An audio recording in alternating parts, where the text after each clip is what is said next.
Up with KREM begins now. 7:30 this morning, thousands of migrant children arrived in Dallas overnight. This morning we have the latest on the crisis at the border and why some people are blaming President Biden. Also, we have the latest update on how many people have been vaccinated nationwide. That's coming up in our 3 things you need to know about the coronavirus this morning. And we're going to take you outside, talk the warmest day so far in 2021 before cooler weather arrives this weekend.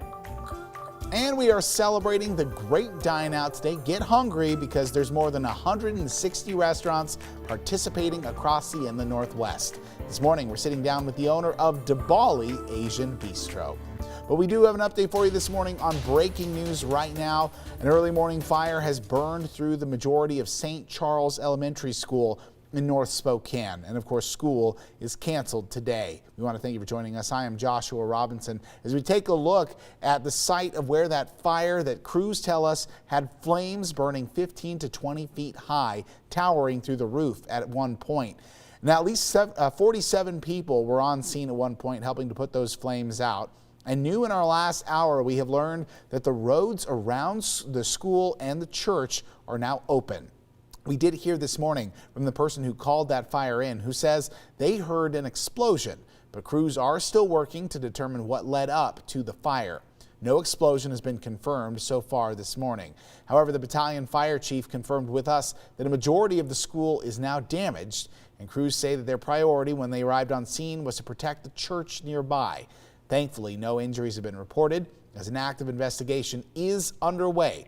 And as we mentioned, students will not be able to go to school this morning, but we'll keep you updated right here on Up with KREM, along with KREM.com and our KREM 2 mobile app. Let's take a look outside this morning with Jeremy Lagu. What's it looking like, buddy? Oh, beautiful, beautiful, beautiful. Clear skies depending on where you are, but we definitely have clouds working their way in. In Coeur d'Alene, you can see some of that haze in the sky, but temperatures are still staying mild. 34 degrees there, 30 up in Sandpoint. You move back into Washington, 37 in Spokane, 36 in Moses Lake and Wenatchee. As we take a look at what's going on, ooh, a little bit of cloud cover moves in, but notice some of those clouds kind of dissipating as they near us. That's thanks to our little ridge of high pressure that's doing its best to hang on. Unfortunately, it doesn't win. That means clouds return today and showers return overnight tonight. We'll see those showers develop and some of them linger into early Friday morning depending on where you are. But here's how it breaks down hour by hour for us. Temps go from the mid-30s early on to the low 60s by this afternoon. It's going to be the warmest day so far in 2021. Coming up on 7:33 right now. New this morning, 3,000 unaccompanied migrant children have arrived at the Dallas Convention Center overnight. Red Cross workers spent Wednesday bringing in cots and portable bathrooms to turn the convention center into a temporary intake site.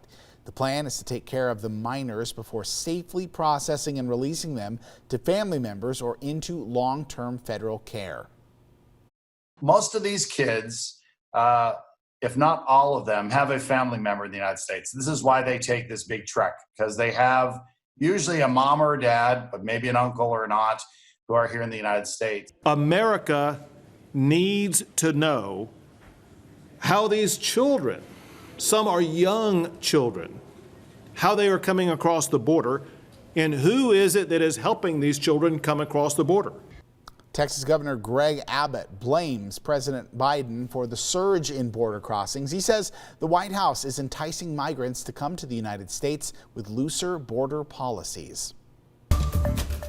Here now at 7:34, let's take a look at 3 things you need to know about the coronavirus this morning. First, let's take a look at how many people have been vaccinated so far, particularly in our region, starting with the number of people who have been partially vaccinated so far. Based on overall state population, Washingtonians fall in the 20 to 24% range in terms of how many people have gotten 1 dose of the vaccine. Less than 20% of Idaho's population has been partially vaccinated. As we look now at people who have been fully vaccinated, both Washington and Idaho, as you can see, fall into that middle 11 to 13% range in terms of the statewide population that has now been fully vaccinated. Number 2, Governor Jay Inslee visited Chelan Fruit yesterday. Here's what he had to say about the vaccination site. Today is the first day that agricultural workers can get this vaccine. Now, this is important for many reasons. Obviously, it's important for everybody, including the Hispanic community in our state. Governor Inslee also mentioned that Chelan Fruit is an example of a site where people who work as agricultural workers can get a vaccination where they work. He says this helps with accessibility for these essential workers. And number 3, FEMA is working on a funeral reimbursement program for victims of the coronavirus. Next month, they plan to start that process that will include a toll-free phone number where people can apply. FEMA says they are not using an online registration system for the program because they want to make sure it's handled in an empathetic way. They say they have handled programs like this before, but never quite on this scale or this scope. Well, Dabali Asian Bistro is one of more than 160 local businesses that have joined in with this year's Restaurant Week. And this morning, we're talking with the owner about the special dishes. I'm already hungry. I can't even talk. Look at your screen. That's why. The Great Dine Out has picked these meals to enjoy for you. Gotta wipe the drool. Yeah. Coming up, we're talking the warmest day so far in all of 2021. Temps in the low 60s later on. But I'm going to let you know why you need to enjoy it today.